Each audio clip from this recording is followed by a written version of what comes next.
de Sistemas Inteligentes no programa de pós-graduação em Informática da UFRJ, no Rio de Janeiro.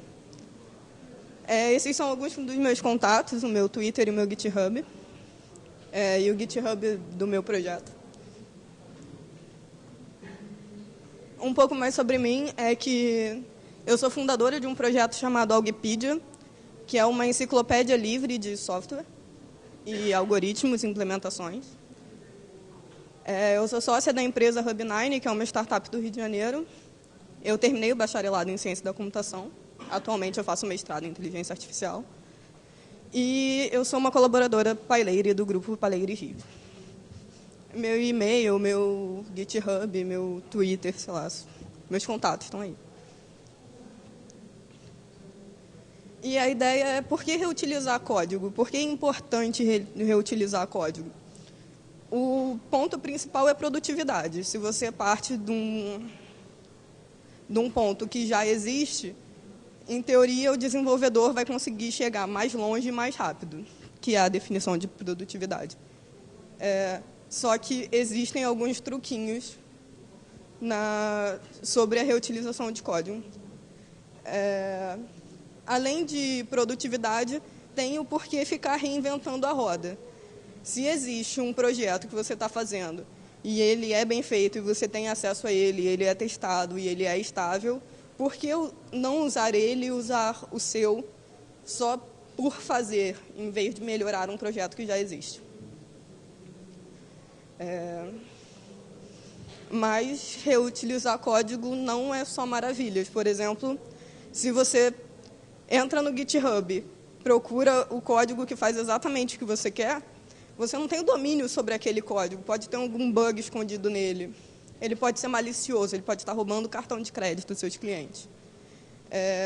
Se for uma transação financeira, né? Ele não vai roubar cartão de crédito dos seus clientes se for uma multiplicação de matriz, por exemplo. Além da produtividade, existem várias maneiras que só podem ser feitas com reutilização de código, como APIs e outras coisas que têm acesso restrito na internet se você tentar fazer. Eu não sei se vocês conhecem o Ian Somerville. Ele é o autor do livro de engenharia de software. E ele trata reuso de código, falando que, embora algumas vezes ele seja pensado só como componentização de um projeto, de pegar pequenas partes de um projeto já existente e montar um projeto maior, existem milhões de abordagens que podem ser utilizadas. E aí o Somerville trata na engenharia de software como reuso de sistema, reuso de aplicação, componentes e objetos e funções. Parece muito categórico e tal, mas ele vai falando algumas abordagens que funcionam como alguns exemplos. No livro de engenharia de software, ele trata reuso de software como reuse landscape, que é como se fosse um panorama geral, um cenário do que é o reuso de software. Ele não fala tudo no livro dele. Nessa imagem estão grifadas as que ele comenta no livro, que nem sequer são as que eu vou comentar, mas existe uma interseção.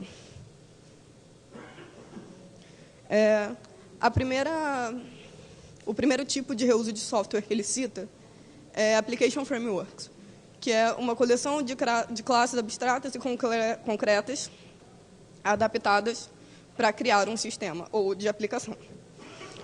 Esses são exemplos clássicos de Application Framework, que são frameworks web feitos para adaptar a linguagem de programação a frameworks web, para você funcionar, para você desenvolver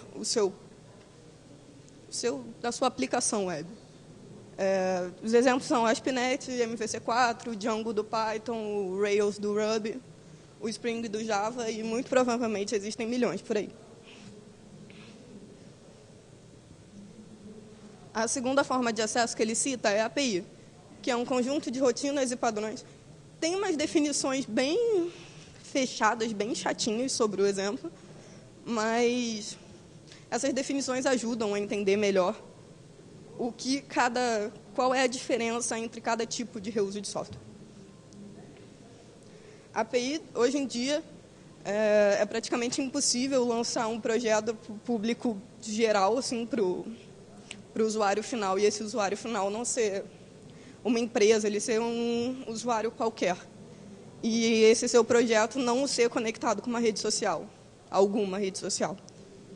Além dos estudos de rede social, de entender como as pessoas se comportam e o que elas andam fazendo da vida e a reação delas sobre as besteiras que o Donald Trump fala, ou o Bela Recatada e do Lar, que aconteceu no Brasil. Outro exemplo é o ERP, que são Enterprise Resource Planning, que são sistemas de grande escala que encapsulam funcionalidades genéricas, que são, basicamente, sistemas de grandes empresas, de gerenciamento de grandes empresas. O mais famoso do mundo é a SAP, o ERP mais famoso do mundo é a SAP, que desenvolve o SAP.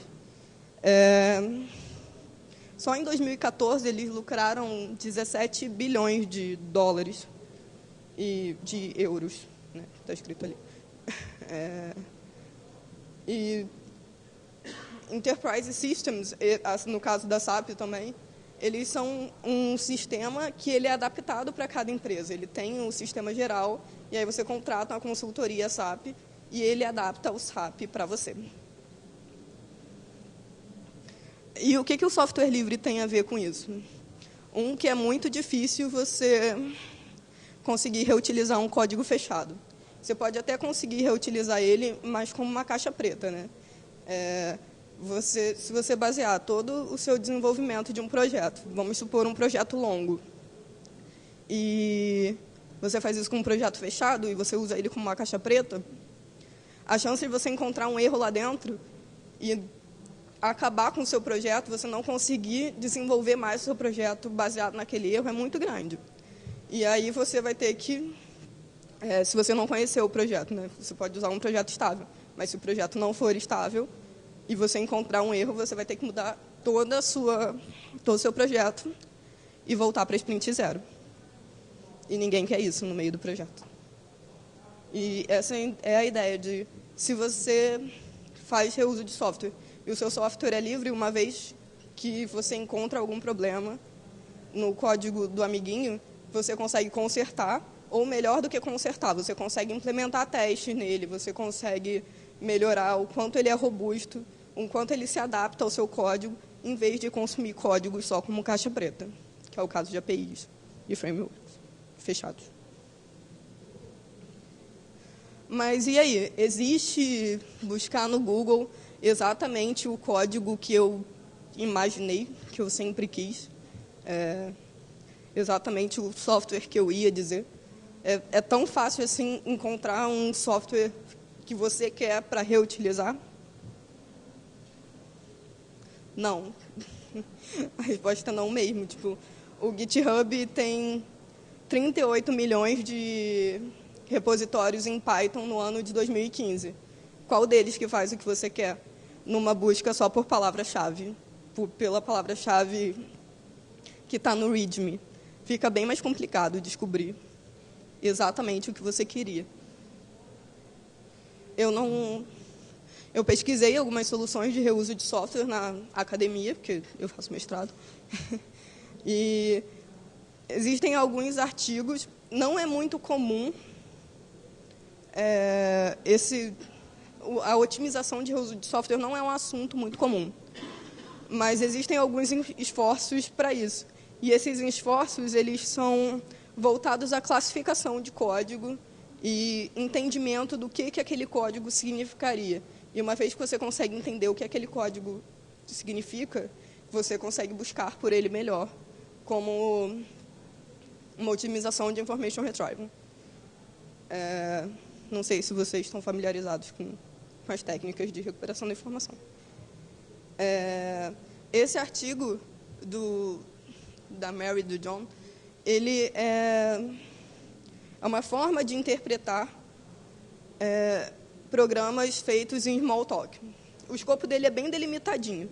São 4 programadores que são expert, como se fossem black belts em Java, só que de Smalltalk, não sei se tem uma certificação de Smalltalk. E eles fizeram uma interface e tentaram implementar essa interface numa empresa. Tudo em escopo fechado. E a avaliação é feita enquanto que os desenvolvedores dessa empresa, usando eles como desenvolvedores padrão, são pró ou contra a reutilização de interfaces, mesmo uma interface que você já saiba que foi feita por experts.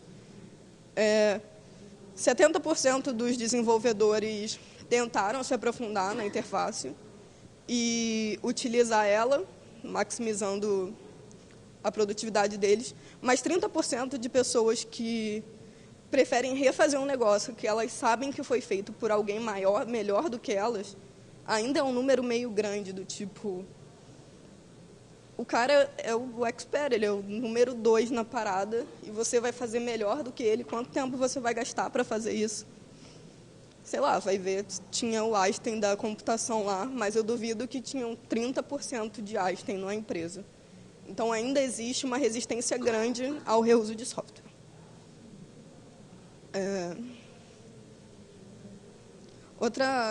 Sobre o que eu falei sobre classificação de código, esse projeto é o Patrícia. A ideia dele é entender o modelo de dados de um escopo bem específico. Por exemplo, você faz um sistema de modelagem e essa modelagem é uma modelagem de hospital, é uma modelagem de sistemas de engenharia. E o Patrícia, a intenção dele é analisar objetos, as classes de orientação a objeto, basicamente as classes de modelo MVC. E, para isso, ele faz um sistema de expressão irregular, né? Ele vai lendo entre regras nos modelos de dados e vai extraindo a sintaxe daquele código. Mesmo que você não reutilize o código, se você reutilizar o Patrícia, você consegue, na sua fase de requisitos, ter coisas como palavras-chave, um dicionário melhor. Nem sempre o desenvolvedor entende completamente do negócio da empresa que ele está tentando resolver o problema. E essas ferramentas de software são de grande ajuda para você conseguir começar a se inteirar com o projeto que você vai conseguir. Mesmo que o software que você tem na mão não resolva o problema que você quer, já é uma maneira de entender melhor o seu escopo. Esse outro projeto, ele é baseado em classificação, como eu falei no início. E é a parte que eu começo a gostar das classificações usando redes neurais. Basicamente, ele lê esse artigo, ele leva em consideração o escopo dele, são comandos de DOS. E o que ele faz é montar uma rede neural de classificação usando Competitive Learning. A rede neural vai lendo o código, separando ele em palavras-chave, e aplica uma métrica onde, eu não sei se vocês conhecem, mas ele compara todos os resultados um a um e ele vê a similaridade entre dois códigos. E aí um código sai vencedor e um código sai perdedor. E aí ele refaz toda a rede neural dele. É isso que é Competitive Learning. E é baseado nisso que ele faz a classificação. O Merkle chegou num resultado bem interessante no artigo dele. Ele agrupou coisas de MS-DOS em 7 categorias. E as categorias fazem sentido entre si, se vocês forem olhar. Por exemplo, o copy e o restore estão juntos, sei lá. Esse é o meu preferido. Porque esse artigo é velho. Ele é de 2002. Então, em 2002, ele começa o artigo falando, infelizmente, como existem poucos códigos na internet, o reuso de software ainda, apesar de ser uma boa ideia, não é uma técnica muito usada. 14 anos depois, existe muito mais código na internet e a prática de reuso de software é muito mais comum. E nesse artigo, ele crawleou o GeForce, e ele tentou agrupar em categorias os códigos que estavam lá baseado em categorias os códigos de GeForce. Então, ele lia todo o código, fazia uma classificação automática baseado em ocorrência de palavras para tentar chutar as categorias com que eles pertencem. Então, e daí? A gente viu alguns exemplos de classificação de códigos e como eles podem ser usados, mas será que o reuso de software ainda é uma prática no futuro? Tipo, a gente não tem a ferramenta completa que você tenha certeza que um software ele está pronto para ser reutilizado. O que tem na internet de posts sobre isso, de recomendações de desenvolvedores, é baseado em sistemas colaborativos, de uma vez que você usa o código e outros desenvolvedores usam o código, a ideia é avaliar eles e dispor essa avaliação na internet. Só que o GitHub ainda não faz isso. Existem algumas plataformas de apoio ao GitHub que fazem isso, mas mesmo assim, seria só de códigos do GitHub, tem muito código que é fechado. E uma coisa que o Ian Somerville também fala no livro dele é que não existe decisão certa ou errada no reuso de software. Existem várias maneiras de fazer reuso de software e existe não fazer reuso de software também, existe fazer do zero. E uma vez que você encontra um código, nem sempre é melhor reutilizar ele, mesmo que ele tenha um framework, uma API, ou você consiga usar ele diretamente, nem sempre é a melhor opção utilizar um código. Se ele for um código malicioso, ou se ele conter erros, ou se ele não for testado. Um aviso, se for um trabalho da faculdade, do colégio ou do curso, não se chama reuso de código se você pegar ele da internet. Às vezes, a ideia é aprender, refazer para aprender. No mercado de trabalho, se chama reuso de software. Obrigada. Alguém tem alguma pergunta?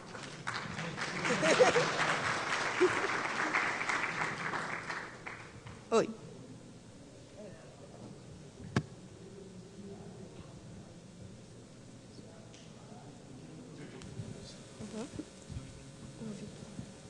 Tá ligado? Perguntas? Alguém tem perguntas?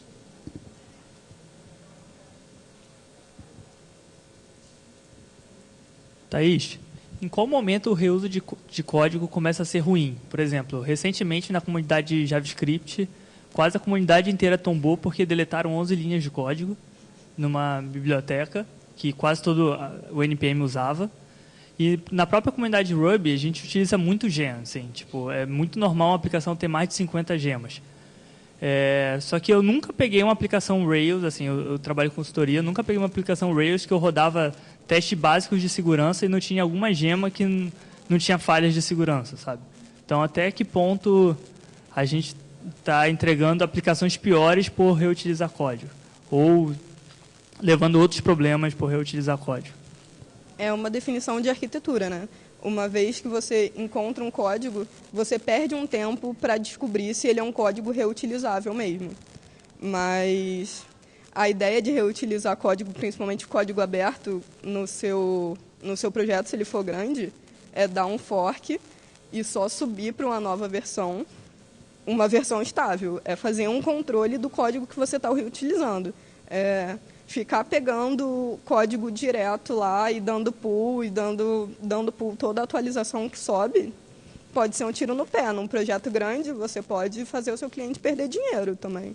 Então, se você fecha uma versão, chegou hoje no GitHub, fechou aquela versão, dá um fork, continua dali e vê se dá um pull só na próxima versão estável.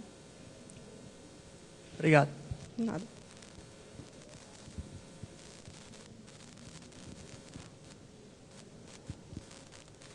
Boa tarde. Você falou que está fazendo um mestrado, né, na área de inteligência artificial, especificamente em redes neurais. É isso? A minha dissertação é em compreensão de conhecimento não estruturado. Eu uso redes neurais como ferramenta. E isso para trabalhar com decisão se reutiliza ou não? É com a reutilização de código? as redes neurais? Eu uso redes neurais para classificar código hoje em dia, só que a minha dissertação ainda está num estágio pouco avançado. Eu fiz um crawler do GitHub, que eu tenho 2.000 códigos, e eu tento classificar eles. Só que ainda está em estágio beta. Ok, obrigado.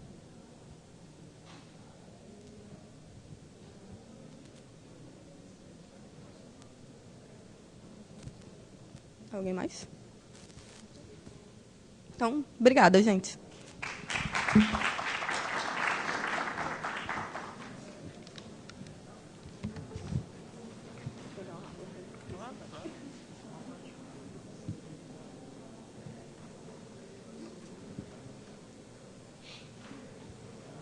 Foi bem rápido, né? Bem menos que tu tinha imaginado. Foi 20 minutos. A tua palestra deu 20 minutos. E agora é só